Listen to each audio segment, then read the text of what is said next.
Hello, welcome to Chris's Beer Reviews. As usual, how are you? Hope you're doing well. Bye, Leah. What was I saying? Yeah, welcome to Chris's Beer Reviews.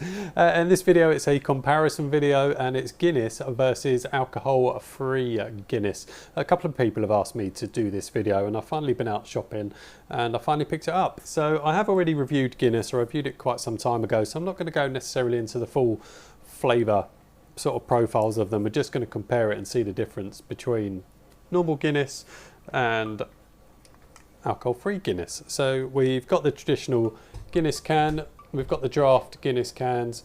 Normal draft Guinness comes in at 4.1% ABV, and obviously the draft Guinness is going to come in at 0.0% ABV. I like the blue though. I think the blue's quite cool. I quite like the look of that.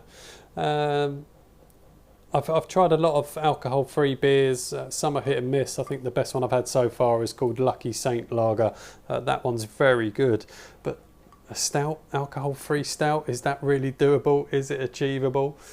Let's find out, shall we? So I'm going to crack open the normal Guinness and pop that in a Guinness glass.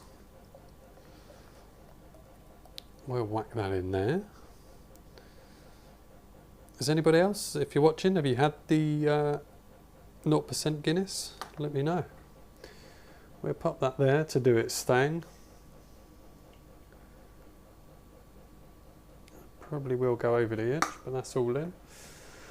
All right, let's put that. So we know the normal Guinness is in the Guinness glass.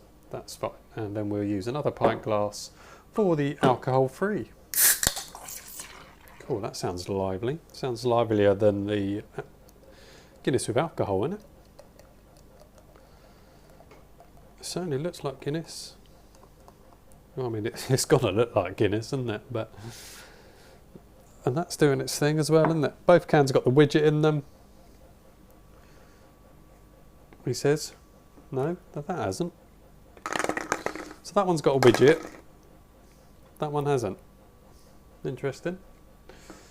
There we go, just put them there so we know which one's which. And yeah, it's still, the alcohol-free one is still doing what a Guinness would do. Still doing that stuff that it does, the old nitro business going on. So there's the normal Guinness. And yeah, that's just a typical Guinness, isn't it? Lovely creamy head that you get on Guinness, which I always like. I always like how thick it is, the fact that you can actually form peaks in it and the peaks just stay. That's how thick it is. I really like that about Guinness.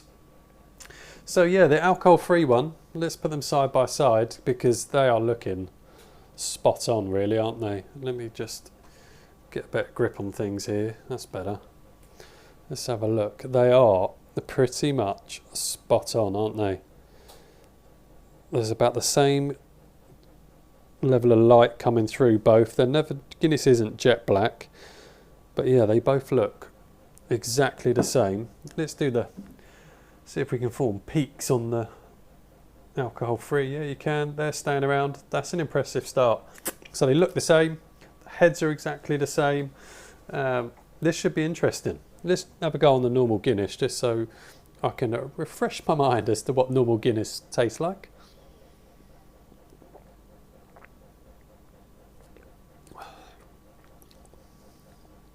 It's Guinness. I don't mind Guinness. It's very straightforward, easy stout to drink.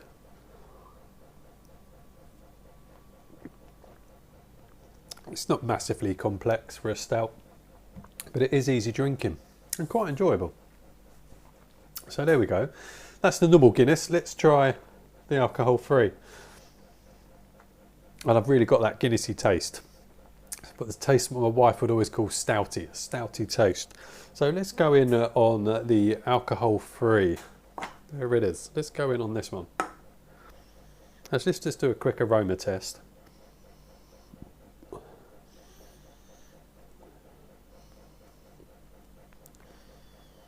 It does smell like Guinness, the alcohol free. It's just much lighter on the aroma.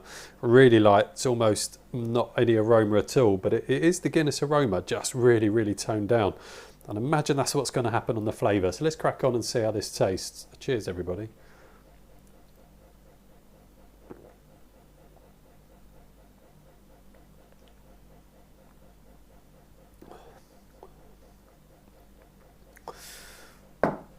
Well, well. That surprised me. Guinness have done well with that. They have done well. Body-wise, it's so much thinner than normal Guinness. Of course, it's going to be thinner. It is much thinner, but it is still smooth. It does still have that creamy element to it. The flavours are there, but just really, really light. Really, really light. And it's got quite a sweetness on the back end. There is a sweetness there that you don't get on the normal Guinness.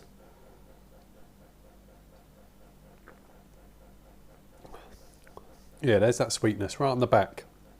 It is very, very, I'm not going to say watery. Let's go light. It's very light in comparison. But I tell you what, that's a really, really good effort from Guinness. I didn't think making a 0% stout would be that achievable, but they've clearly put a lot of work into this.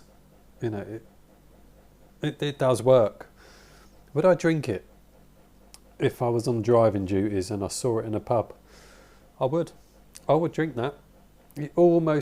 It's not a Guinness, but it is a Guinness. It's difficult. I'll tell you what it is, what this should be called. This should be called Guinness Light, because that's what it is. It is just a light version of normal Guinness, and it does it really, really well. I'm actually really surprised. I didn't think this was going to work. I didn't think it was going to be very good, and it's completely surprised me.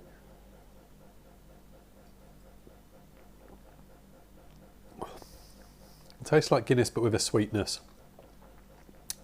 It's a Guinness Light, is what it is. It should be called Guinness Light. It works for me. It was a 4-pack. I'm not disappointed that I've got another 3 of those to drink. I'm not disappointed one bit. That's all right. If I was going to someone's house and I wanted to take an alcohol-free beer, I'd probably take that. I've got no issues with it. That's all right. If you've had it, let me know what you think. If you want to try it, by all means, go and try it. I don't know how many reviews there are of it. I've not watched any. Oh, excuse me. Quite full of gas.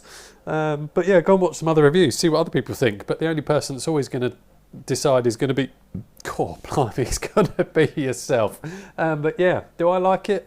Yeah, I do actually. I'm impressed. I'm all done. I'll see you on the next one. Take care. Cheers. Bye now.